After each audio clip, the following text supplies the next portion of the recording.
The Carolina Panthers are set to be down yet another defensive starter as Jeremy Chinn is expected to miss up to 6 weeks. Is this the beginning of the end for Chinn in Carolina? We'll talk about it right here on Locked On Panthers. You are Locked On Panthers, your daily Carolina Panthers podcast. Part of the Locked On Podcast Network, your team every day.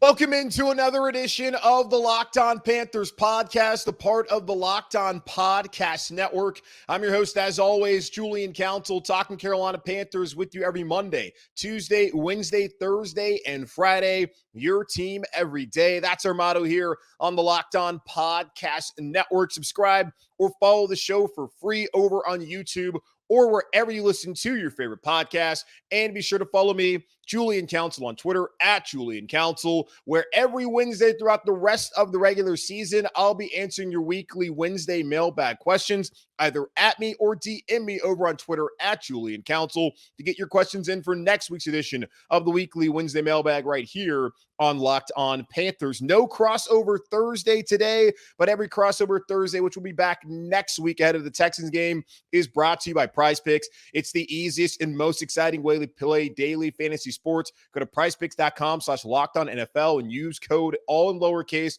LockedOnNFL for a first deposit match up to $100. When it rains, it pours. It has been nothing but bad news for 6 weeks straight for the Carolina Panthers. And they got more bad news on Wednesday afternoon as Adam Schefter, the ESPN NFL insider, reported that Panthers safety Jeremy Chinn has a significant quad injury that is expected to sideline him up to 6 weeks per league sources. Chinn does not need surgery, but he also is in the last year of his contract and scheduled to be a free agent after this season. So Jeremy Chinn will miss up to 6 weeks. We'll see whether that report is correct or not. We got a report earlier this season from Jeremy Fowler, also an NFL insider there at ESPN, about Xavier Woods missing a significant amount of time, and it looks like Xavier Woods will be able to come back off after the bye and be ready to go instead of going on IR, which is, I guess, the reason why they didn't put him on IR. They decided that, hey, he's going to be good to go after the bye, maybe. So we'll see whether this ends up actually being the case for the Carolina Panthers. But as of this recording, I have not seen the Carolina Panthers put Jeremy Chinn on IR. But if he's expected to miss up to 6 weeks, then you would expect that would be the case. He missed a period of time last year, missed 6 games in 2022 due to a hamstring injury after only missing 1 game in his first 2 years of his career for the Carolina Panthers, where he recorded 100-plus tackles in each of those seasons. The only 2 players in Panthers history to do that in their first 2 years as Panthers are Luke Kuechly and John Beeson. So Jeremy Chinn immediately made his mark and made his presence felt here in Carolina and looked like he was going to be one of the defensive stalwarts and the guy they could build around for the future. But there's now questions whether there is a future for Jeremy Chinn in Carolina past this season. You look at the first couple years of his career, he played 97% of the snaps available to him in 2020, 99% in 2021, and 91% last year in 2022. This year so far, through 6 games, he's only played in 52% of the available defensive snaps in all 6 of the games that he has played. That is startling considering how Jeremy Chinn was a key player for the Carolina Panthers in 2020. And looking back at that year, there's an argument to be made, and there was one made back then that he should have been the defensive rookie of the year instead of Chase Young. And if it weren't for draft position, let's be honest, Jeremy Chinn probably wins that award. And he was excellent the year after. They decided for the longevity of Jeremy Chinn, it makes more sense to play him at safety. And there's questions about his coverage skills, but he missed some time last year, but he's come back this year. And I've gotten plenty of questions from people asking, where's Jeremy Chinn at? Why is he not making an impact? Why is he not on the field? I don't understand. Why is that the case? We'll go back to March, when the Carolina Panthers decided that they were going to sign Vonn Bell, a free agent safety who had spent the last couple of years in Cincinnati after starting off his career in New Orleans with the Saints. He helped them get to the Super Bowl and the AFC title game in back-to-back years there with that excellent offense led by Joe Burrow and Jamar Chase. But that defense with him and Jesse Bates and Jermaine Pratt and Trey Hendrickson is a really solid unit there in Cincinnati, and he was a captain on that team. Hayden Hurst talked about how he's never been around a better leader, a better guy than Vonn Bell. And the Carolina Panthers wanted to bring that leadership here to Carolina while also allowing Jeremy Chinn to go back to playing closer to the line of scrimmage like he did his rookie year when he had to play linebacker really out of necessity for the Panthers in that 2020 pandemic season where he was awesome and should have been the defensive rookie of the year. But once that happened, and now we've seen how things have played out, you have to wonder, does this coaching staff in this front office prefer Vonn Bell, who they paid to be the starter? And he's been the starter. He missed last Sunday at Miami, but aside from that, he's been out there playing every snap. Is it possible that Vonn Bell is a preferred player, an option for the Carolina Panthers in this defensive scheme under Ejiro Evero than Jeremy Chinn? Because so far, the stats kind of lead you to believe that. And if you look at the numbers, we looked at these back when the Panthers decided to bring in Vonn Bell and they decided that they wanted to move Jeremy Chinn close to the line of scrimmage. He's listed as a nickel back on the depth chart for the Panthers. That's where he's really played. His completion percentage allowed on targets compared to Vonn Bell back in 2020. We're going to look at the last 4 years. Back in 2020, his rookie year, playing linebacker, he gave up 73.4% completions on every time he was targeted, on the targets. So he allowed that. Well, Vonn Bell allowed 64.4% in 2021. Chinn allowed 64.7% of passes that he was targeted to be completed, while Vonn Bell was at 75.4%. 2022 was 68% for Jeremy Chinn. Vonn Bell barely below him by 0.1, allowed 67.9%. Then this year so far, Jeremy Chinn has allowed 54.5%, while Vonn Bell's allowed 58.3%. Like, those numbers are pretty similar. Like, Chinn didn't have a great year in 2020 as a rookie playing linebacker. Surprise, surprise. But that year is pretty comparable to 2021 and what Vonn Bell did as a safety for the Cincinnati Bengals, helping them get to the Super Bowl. Now, if you look at pass rating allowed when targeted compared to Vonn Bell over the last 4 years, 2020, Jeremy Chinn, 115.5, Vonn Bell, 120.7. 2021, 105.3 for Jeremy Chinn, 113.6 when you look at Vonn Bell. Then last year, 93.2 for Jeremy Chinn. Then it's 64.0 for Vonn Bell. And then this year so far, 108.1 compared to 53.8. So Jeremy Chinn, not as good in coverage statistically when you look at pass rating allowed compared to Vonn Bell. So Vonn Bell, I guess, is a better fit there at safety than Jeremy Chinn is. But still, if you have a player who has made an impact on this defense, whether the coaching staff was here before or not, they watch film. They should be aware of what kind of player Jeremy Chinn is. Frank Reich saw Chinn back during joint practices a couple years ago ahead of the 2021 season when the Panthers were up there in Indianapolis before their preseason opener, where Chinn didn't play in that game, but he saw Jeremy Chinn. He has to have an understanding of the kind of player that he has. So it's just weird to me that Chinn has not played. So I can only go back to the offseason where they brought in Vonn Bell and they presented it as, oh, this is going to be the best thing for the team and for Jeremy Chinn to put him in more of a playmaking position. The only problem is Jeremy Chinn's not making plays. So when you combine all of that and you think about it, he's a free agent coming up in March after the season. He's now injured after being injured last year. And have you seen a single report about the Panthers and Jeremy Chinn having contract extension talks? I haven't. We've read reports about Brian Burns, and they haven't even come to terms there as we're still here in the bye week. And it doesn't seem like that's going to happen during the season at all. That we're going to be waiting until March, maybe July, if they decide to franchise tag him, which will be the case if they are not able to come to terms before the franchise tag deadline there in March. It's just interesting to me. We haven't heard anything about it. I think fans look at Jeremy Chinn as a key player. I've looked at Jeremy Chinn as well as someone who should be a key player for the Carolina Panthers, someone they can build around. When you have Brian Burns, you have Derek Brown, you have Jaycee Horn if he can stay healthy. Like, you have guys at all three levels who you think you can be able to build around. But right now with Jeremy Chinn, I'm just wondering, will he be a Panther next year based off of the percentage of snaps he's played this year, the lack of impact that he's had in the scheme, and now it's just back-to-back years where he's going to miss a significant amount of time due to injury. Now, the one thing about it is, I had talked about, and I think some people have also mentioned this as well, if you're not going to pay Chinn and if you're not going to play Chinn, why not go ahead and you trade him at the deadline? Well, they can't do that now that he's injured. So Jeremy Chinn will at least be a Panther the remainder of the season. But heading into March, there's some serious questions whether Jeremy Chinn will be wearing black and blue in 2024, whether it's Frank Reich's staff or Schefter as a GM. Who knows?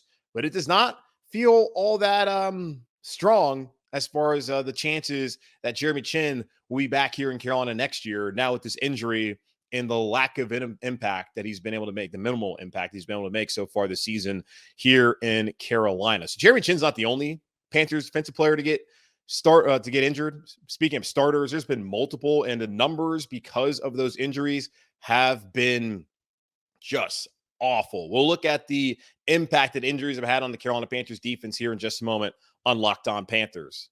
It's a simple fact. Bird dogs make you look good. Bird Dog stretch khaki shorts are designed to fit slimmer through the thigh and leg, giving you a truly sculpted look. Bird Dog shorts do the exact same thing as Lululemon, but they fit better and they're much cheaper. They fit way better than regular shorts that are made of a stiff, restricting cotton. Bird Dogs fixed this issue by inventing cloud knit fabric that looks just like khaki, but stretches so you get a way slimmer fit without having to sacrifice movement. Bird Dogs uses a anti-stink, sweat wicking fabric that keeps you cool and dry all day long.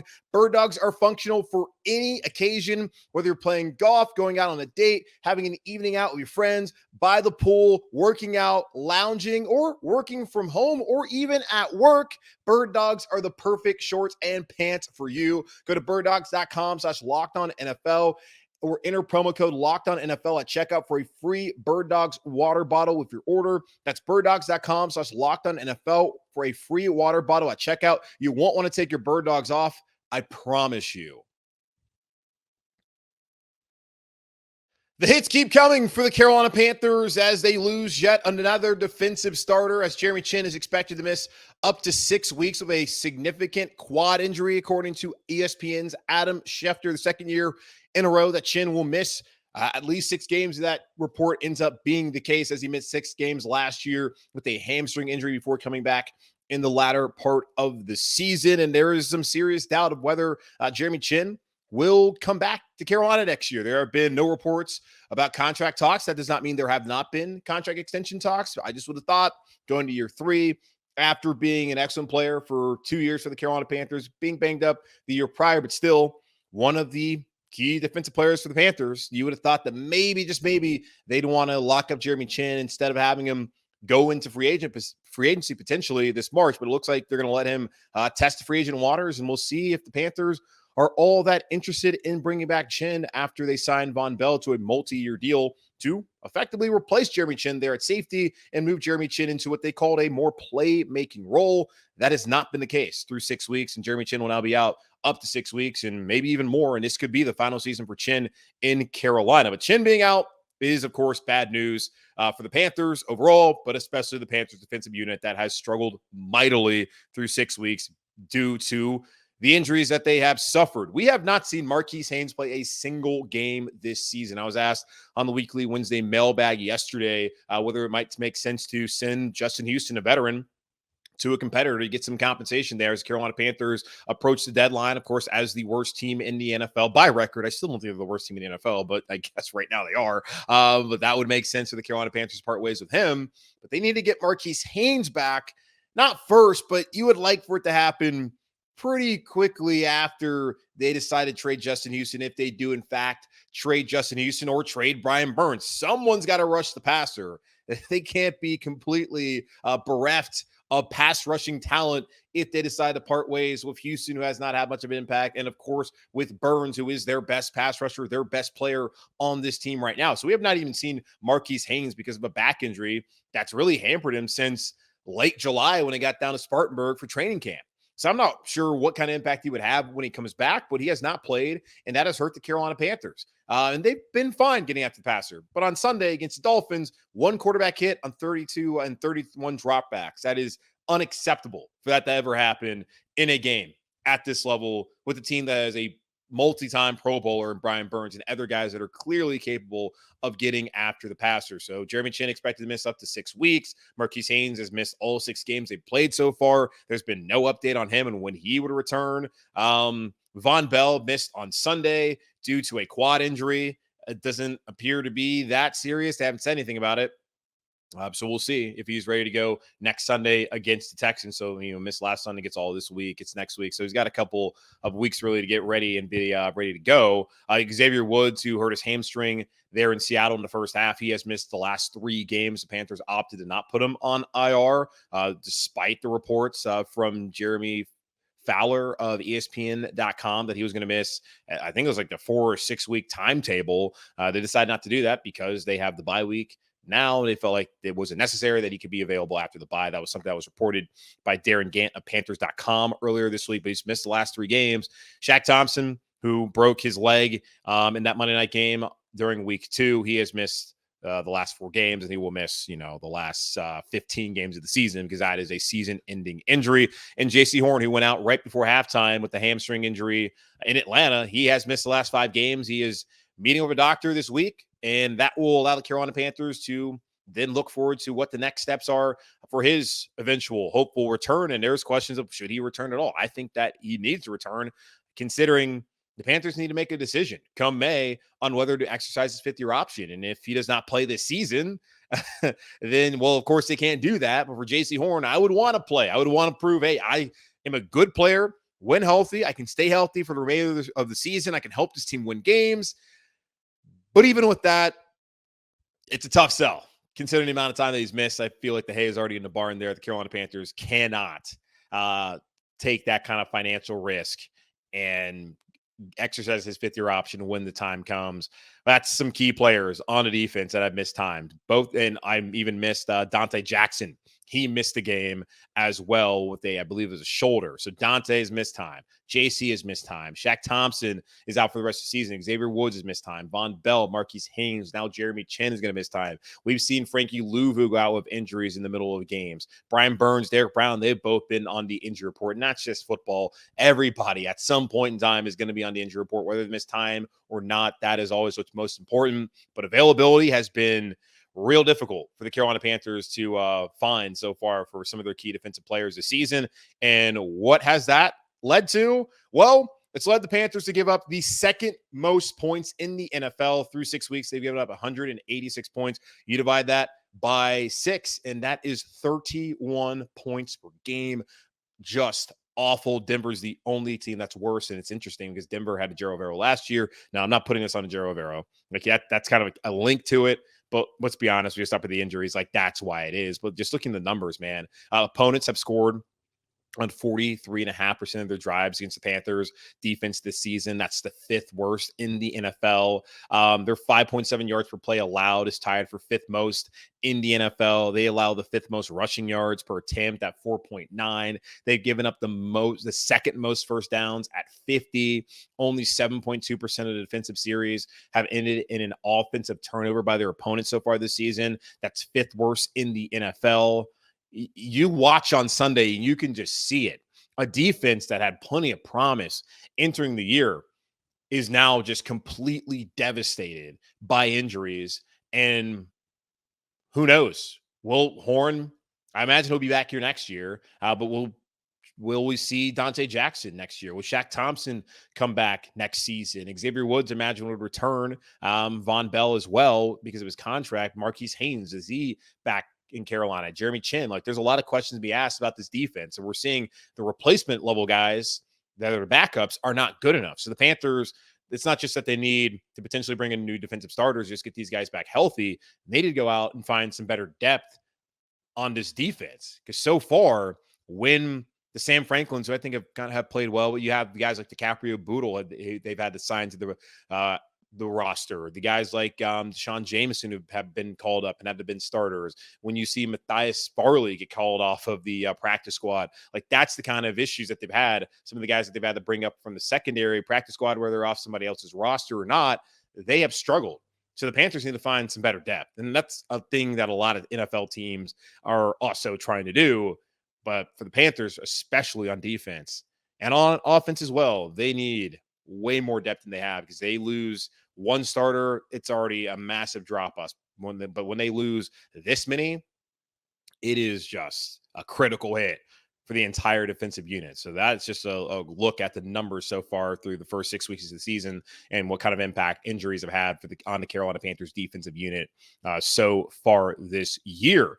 But with injuries, it comes opportunities for some other guys. Carolina Panthers made a roster move on Tuesday. We'll talk about that and look at the depth chart and see who might be able to step up in the absence of Jeremy Chinn there at nickelback. We'll talk about that here in just a moment on Locked On Panthers. Snap into the action this NFL season with FanDuel, America's #1 sportsbook. Right now, new customers get $200 in bonus bets guaranteed when you place a $5 bet. That's $200 in bonus bets, win or lose. If you have been thinking about joining FanDuel, there's no better time to get in on the action than right now. Think about it. You got a free Sunday on the couch, no Panthers game. Why not fire up FanDuel? Of course, if you're in a state that legally has betting, not quite yet, North Carolina, but next year. The app is so easy to use. There's a wide range of betting options, including spreads, player props, over-unders, and more. So visit FanDuel.com/lockedon and kick off the NFL season. FanDuel, official partner of the NFL. The Carolina Panthers need some guys to step up on defense. That has not really been the case for the majority of the guys that have been called upon so far this season. I do think that Troy Hill has done a good job, the veteran who the Panthers signed right before the final week of the preseason. He came in, had a pick six, just an awful throw by Mike White on Sunday, but it was a significant touchdown for some that ended up not being all that significant at the end of the day. But I feel like Troy Hill's come out and played well. He's been what you would hope for a guy who had experience in this system to come in and bring a veteran presence. He's been an upgrade over Keith Taylor, who the Carolina Panthers cut during roster cutdown day. I think CJ Henderson has overall been better this year than he has the last couple of seasons. He couldn't get worse. So I appreciate that he has developed into a better, more reliable player for the Carolina Panthers. But behind them in the secondary, at least at corner, hasn't really been the case. Deshaun Jameson, he had his moment. He got that nasty block on Kirk Cousins at the end of that pick six that Sam Franklin had. But overall, he's had his own struggles, which is to be expected from a rookie out of Texas who's undersized there at 5'9". DiCaprio Bootle, he gets signed to the active roster after being elevated for 3 straight weeks. He's had his ups and downs as well, which again is to be expected from a young player on this team. But at safety, I really think that Sam Franklin's done a great job when given the opportunity. He had that PI against on Justin Jefferson against the Vikings, and then got the pick six to make up for it, even though, the PI call is a bad throw. I don't really love when they do that, when they bail out bad throws. We got to get that out of football. You think the roughing the passer is bad? I hate when a quarterback severely underthrows a wide receiver and the DB doesn't turn around. Well, okay, the ball is like, the receiver's not even locating the ball. It's so far behind him. It's like, oh yeah, let's just go ahead and throw a flag for a ball the guy was never going to catch. Don't get it. Also, whatever happened to the balls that are going out of bounds on the sideline too, that are clearly uncatchable? Why do they never do the uncatchable again anymore? They never do it. So many balls that are uncatchable that end up being PIs. And it's not because there's pass interference on the play that the ball is uncatchable. It was uncatchable because it was a bad throw. End rant. But I think Sam Franklin has played well in the absence of Xavier Woods last couple of weeks. So some credit to those guys, especially Troy Hill, C.J. Henderson, and Sam Franklin. But some other guys need to step up. Alex Cook was signed off of the Giants practice squad. He is a safety out of the University of Washington. So another Husky here on the roster, and big weekend for those guys last week. We'll see what kind of role he has. I don't know whether he can play in the slot at nickel or not, but some added depth. And, if Xavier Woods not back in time, that would be something where, yes, he would need to play. Vonn Bell, maybe he has a more significant injury than we know about, but getting some more depth there, that helps him. Jamie Robinson is someone who you would think maybe he can step up. He played a lot of nickel the last couple seasons at Florida State as an all-ACC player. He was the 5th-round draft pick out of FSU. He so far has played one defensive snap this season. Is it not time to give him an opportunity? It's just interesting when you see guys like Deshaun Jameson get an opportunity, and DiCaprio Bootle. Now you're saying Alex Cook, who's a rookie out of Washington. You see all these guys getting opportunities, but one of the guys that you drafted isn't playing at all aside from on special teams. So I get safety, but is a position where Vonn Bell's playing a lot, Woods is playing a lot when they're healthy, and then you got Sam Franklin, who's a veteran, but they brought up Matthias Farley to start last week instead of Jamie Robinson. So is that another missed evaluation when it comes to the draft? Because DJ Johnson, that seems to be, it's going to take some time, but that's time. He can't really afford him that much time. He's 25. He's going to be 29 by the end of the rookie deal. And Jamie Robinson's not playing, and you're having guys who are practice squad dudes up there. You're getting another safety off of the practice squad up in New York with the Giants. What's going on here with Jamie Robinson? Zavala hasn't looked great when he's played. God bless him. Hopefully that's not going to be an injury with the stinger that's going to keep him out too long. So glad it wasn't worse than what it appeared on that Sunday in that loss against the Lions when he was carted off and he was able to travel back with the team. Thank God for that. Mingo's had a minimal impact, and then Bryce has not looked, and it's not all on Bryce. I understand. But we were sold that Bryce was going to be like ready to go week one. But we're saying that, hey, Bryce is a rookie. Surprise, surprise, surprise. Yes, of course he's going to have some struggles, but you thought it looked a little bit better for Bryce than it has so far. So I'm just looking at this draft class, and it's a little bit too early. Not a little, way too early to really pass a ton of judgment. I'm just wondering, where the hell is Jamie Robinson, and is he going to now get an opportunity to play there at nickel, or are you going to put guys like Deshaun Jameson there instead? I just want to know. And when this is a season that's lost, and the only thing that matters is development from your quarterback, from your new play caller in Thomas Brown, look at some of the young players as well. Is it time to start developing Jamie Robinson, especially if there's a bunch of injuries in the secondary? Why not give him an opportunity? So that's just something I'm wondering. I'm not out there practice. Don't really know whether he looks like he's ready to go or not. It's just interesting that one of your draft picks, and it's really those day 3 picks that have killed the Panthers, where they have missed so many times over the last couple seasons when Rule was here, and now with Scott Fitter as well as general manager. We'll see. We'll see how it works out. But that's going to wrap up this edition of the Locked On Panthers podcast, part of the Locked On Podcast Network, hosted by yours truly, Julian Council. Again, y'all subscribe or follow the show for free over on YouTube or wherever you listen to your favorite podcast. And be sure to follow me, Julian Council, on Twitter at Julian Council, where on Wednesday, I'll be back once again to answer your weekly Wednesday mailbag questions, either at me or DM me over on Twitter at Julian Council. But in the meantime, be safe, be happy, be whole. As always, keep pounding, and I'll talk to y'all on Friday.